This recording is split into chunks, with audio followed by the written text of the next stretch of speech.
The Cardinals beat the Rams by a score of 27-17 in Week 10 of the 2022 NFL season. Here are some of my observations from the game. First, it was nice to get a win against Sean McVay and John Wolford. You may remember back in 2020 when the Cardinals were trying to make the playoffs, we lost to the Rams with Wolford starting, and that ended up being part of the reason the Cardinals didn't make the playoffs that year. And Cardinals fans are also vividly aware that Sean McVay has had Cliff Kingsbury's number throughout their time in the NFL. So any win against McVay is a good win for the Cardinals. There were a lot of positive takeaways from this game.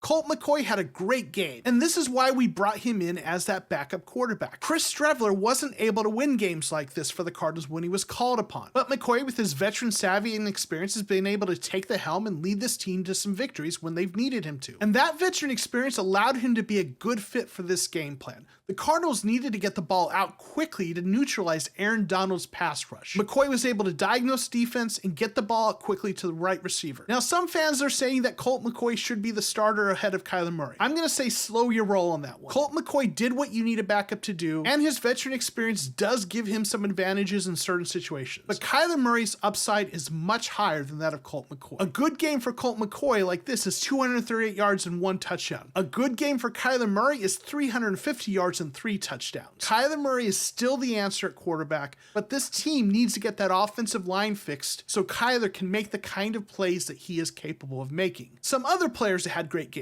DeAndre Hopkins had 10 catches for 98 yards against Jalen Ramsey, one of the best cornerbacks in the league. This was an outstanding performance by Hopkins. But not to be overdone, Rondale Moore had 9 receptions for 94 yards. And more importantly, we saw what Rondale Moore can do if the Cardinals target him downfield. He had a really nice catch on the sidelines, making an acrobatic grab, and in general was very effective this game. I am excited to see what this offense is going to look like when DeAndre Hopkins, Hollywood Brown, and Rondale Moore are catching passes from Kyler Murray with hopefully eventually a decent offensive line to protect him. James Conner also had a nice game, 21 rushes for 69 yards and 2 touchdowns. This was a type of game we saw from Conner a lot last year, and with him being banged up most of the season, it was nice to see the James Conner we were used to. It was also nice to see Myjai Sanders have a good game on defense. The rookie has been struggling all year, but put together a really solid performance this game. And this gave us a glimpse of what he could be for this team as one of their pass rushers in the future. I want to continue to see more out of Myjai Sanders and Cameron Thomas this year to see if these are going to be the guys that can be our outside linebackers next year and moving forward. Finally, we get to Budda